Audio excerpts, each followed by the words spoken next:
Olá pessoal, tudo bem?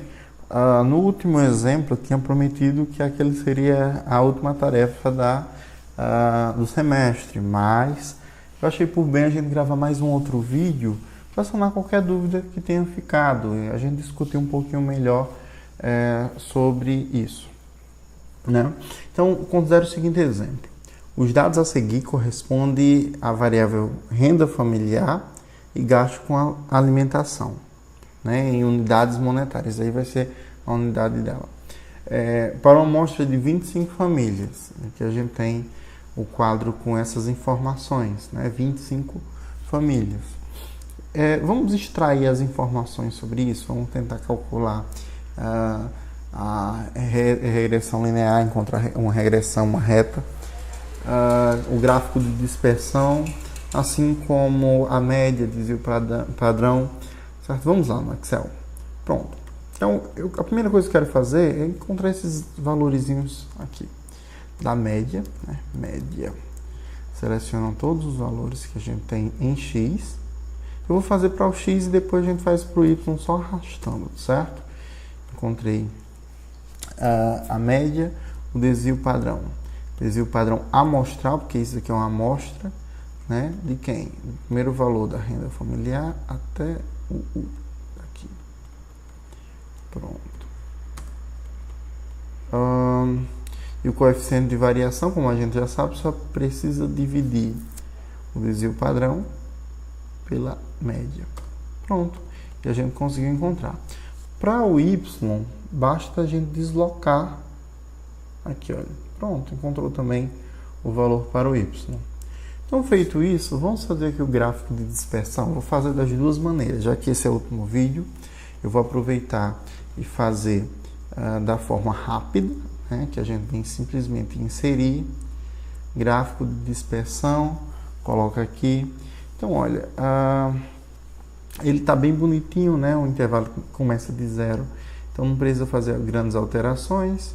Eu clico e vou com o botão direito adicionar linha de tendência, né? Se ele funcionar, o botão direito do mouse, adicionar linha de tendência. Então a gente tem uma expressão crescente, né?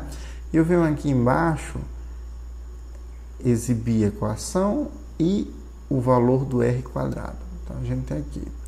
Você sabe que o R quadrado, quanto mais próximo de 1, mais fiel é essa reta, ou seja, mais fiel é da realidade, ou mais próximos os dados vão estar dela. Então vamos aqui. A gente conseguiu calcular, né? Se tivesse pedindo, faça simplesmente o gráfico de dispersão e a equação da regressão, da reta, né? Da linearização da curva. Você precisava fazer apenas isso. Só que é interessante a gente ter todos os parâmetros, fazer no passo a passo, como diz uma amiga minha, para ter certeza, né? Pelo menos saber do que a gente está fazendo. Então, a primeira coisa que a gente vai precisar vai ser a média de X e a média de Y que a gente calculou aqui ao lado, né? Então, eu vou aproveitar esses dados para fazer isso. Pronto. Aí, agora eu vou precisar dos X quadrados e os Y quadrados. A gente já fez isso na aula anterior, então é bem simples, né? Esse é o quadrado e vou puxar aqui para pegar todos os dados. Pronto. Do Y do mesmo jeito. Então, para aproveitar espaço, eu desloco para esse lado e desço. E por fim, eu vou precisar do produto de X com Y. Produto de X com Y. O X vezes o Y. Professor, não era o somatório? Sim, é o somatório, porque eu estou querendo ganhar um pouquinho de tempo, né? A gente faz todos esses valores e agora a gente pega a soma, né? Soma, eu quero a soma do 9 até o último valor. Aqui. Fechou.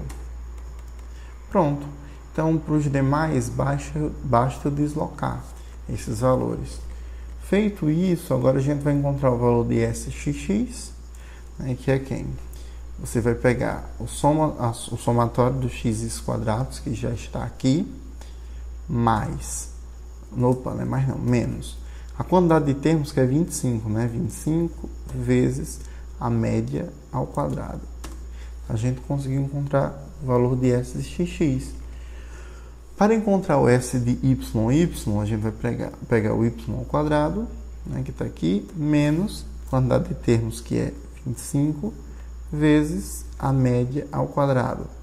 A média ao quadrado, a média do y.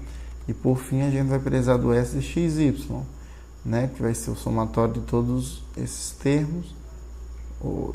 Só um instante. Isso vai ser igual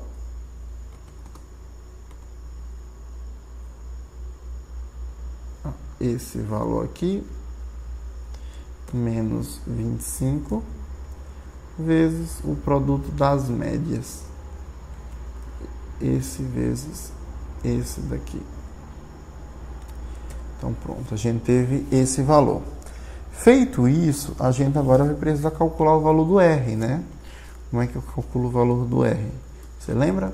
Vai ser a razão desse termo de SXY pela raiz do XX, SXX com S de XY, fecho.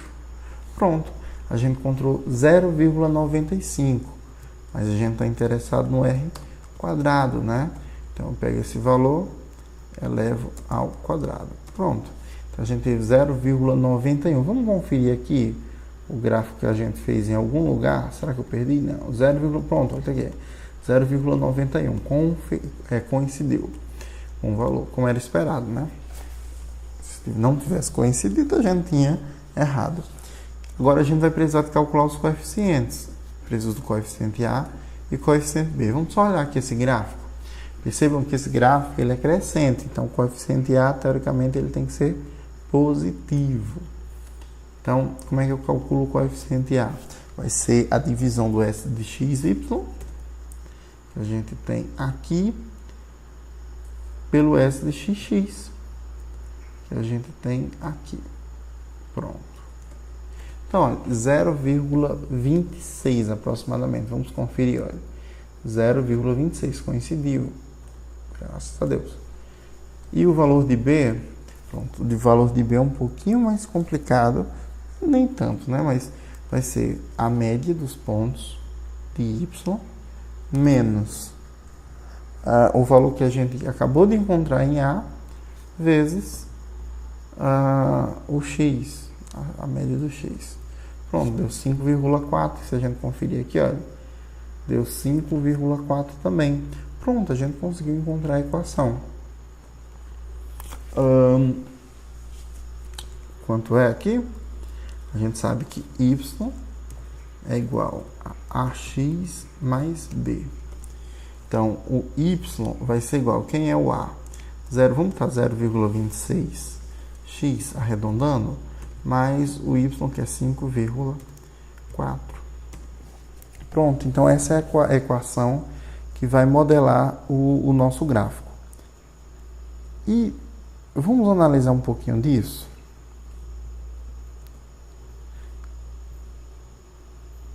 Nesse exercício a gente está vendo uma relação, né? Gasto com alimentação, vamos ver aqui quais são os parâmetros. Né? Gasto a gente corresponde, deixa eu ver, a variável familiar e o gasto com alimentação. Quanto mais família a gente tem, mais gasto vai haver. Não é isso? Então, se por exemplo eu colocar x igual a 0, né? Aqui a gente tem a nossa variável, a renda familiar e o gasto com alimentação. Se você tem uma renda maior, automaticamente você vai ter um gasto com alimentação teoricamente maior, né? É possível que isso não seja verdade sempre, mas então imagine que a pessoa tenha renda, sei lá, 10 unidades aí, 10 unidades monetárias. Então o que você vai fazer? Y é igual a 0,26, então já é um arredondamento, vezes 10 mais 5,4. E a gente conseguiu encontrar 8. Vamos ver aqui quanto, aqui olha, no 10, tá vendo? Olha, um tinha dado 6, um tinha dado 7, e o valor que a gente encontrou foi exatamente a média dos dois. Vamos ver um valor mais esquisito, sei lá, vou pegar 25. Deu 11,9. Então, se a gente tiver 25, olha, 20, pronto. Vocês estão vendo que os dados estão variando, né? Então, 20 que ganha 10, gasta 10, 20 que gasta 12, 20 que gasta 15, 30 que gasta 8, né? Então, você tem uma média, uma tendência. Então, se fosse, eu disse 20 ou 25, deixa eu ver, foi 25, desculpe. Então, olha, em 25, que é exatamente a metade aqui, ele deu um pouquinho maior do que 11, né? Então, a tendência é essa. É importante lembrar que a regressão linear é muito importante porque ela aproxima, mas ela é fiel? Não, ela tem os seus erros, né? Que tem como calcular. Mas, em suma, é isso. Ela consegue aproximar os dados e com ela a gente conseguiu prever. Olha, vamos fazer uma previsão aqui para finalizar nossa análise. E se, sei lá, essa família ganhasse, eu quero um dado que não tem aí, 190. Eu apaguei o que não devia. 190. Pronto. Seria 54,8. Vamos olhar aqui, olha, 190 está mais ou menos por aqui. Exatamente, olha, é mais do que 54. Eu digo, é mais do que 50 e menos que 60. Tá na região, né? Então, quanto mais próximos dessa... Na realidade, esses valores que a gente está encontrando são os valores da reta que passa próximo dos pontos, tá certo? Então tá bom, acho que eu já falei demais, enrolei demais. Obrigado pela atenção, foi um prazer estar com você, espero ter uma outra oportunidade e um abraço. Qualquer dúvida, não deixe de falar, certo? Valeu!